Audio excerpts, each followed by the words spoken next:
This is a day in the life of a work from home dad.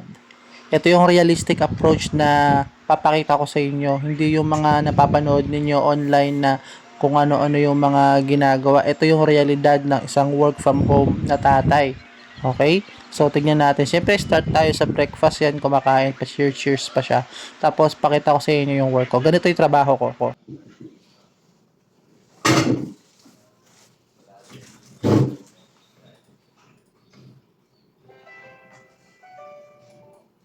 Hello, ASV. This is Mark. How may I help you today?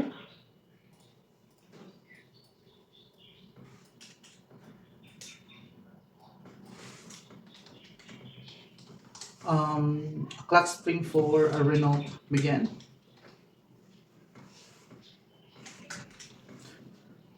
Do you have a Rego by any chance?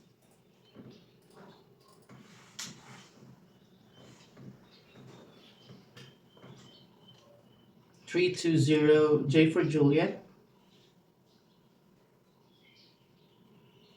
D for Delta, and number 4. Where is it registered? What state? Queensland.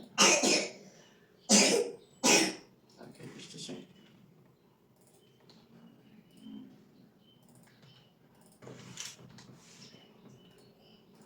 Are you calling for yourself or for a shop? Okay. May I have your first name, please?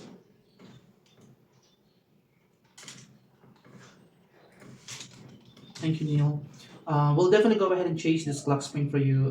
Assume that you're after brand new for it.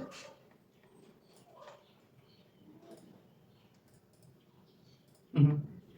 Okay, sure. No worries at all. We'll definitely go ahead and chase this for you, and we'll call you back. We'll look for a second hand and a brand new parts for you. Okay? We'll call you back for a quote. No worries at all. Thank you, Neil. I'll see you later. Bye now.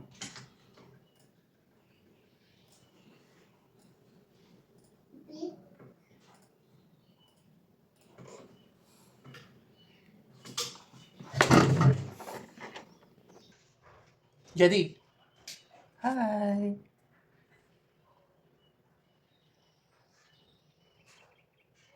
So, habang nandun siya, dito ako nag-work.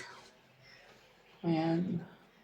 Ganyan ka-realistic approach ang work from home. So, sa mga nag-hype dyan that work from home is really easy, it's not easy. Because if you have kids to take care of, and that's the main thing why kami nag-work from home, because we need to take care of the kids. Alright?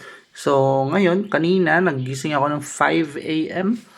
And then I start my shift. I clocked in. And then around 5:30, ginising ko itong anak ko kasi papasok siya sa school ng 6. So, nagising na rin itong pangalawa ko. So, we dropped her off sa school. And then after that, bumalik ako rito and then mag-work na naman. So, we took breakfast first. Kaming dalawa ng pangalawa ko. And then work again. So, ayan, that's the realistic approach of working from home.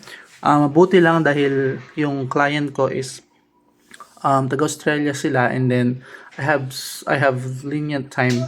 Basta ma-finish ko yung mga task ko, I'm good to go. Alright?